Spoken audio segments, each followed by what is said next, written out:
Did your dad talk to you about what the anxiety was like for him when he became famous? Well, my dad. Because your dad was for people who don't know, in the early 90s, your dad was a fucking superstar.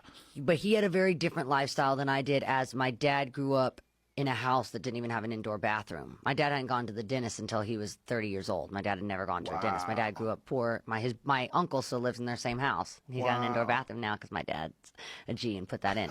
But he still lives in the same house. And yeah, so my dad grew up in, like, you probably have seen it. It's one of the poorer areas in the country. My dad grew up in Appalachia and Kentucky. So did my mom. I know where that so I've been there a bunch, and I've been able to see where my dad's from. So he had a different relationship to fame because he went from nothing to everything. I went kind of from having, everything. If we look at really the way I grew up, lived in a big house on a big farm. The only thing that was sad about it is we didn't have kind of neighbors or normal kids around, because I lived on this big kind of isolated farm, but went to school, had this normal life. But I mean, if we really look at it, I didn't know when I was a kid that I had everything, but I had everything. So I went from having it all to having more.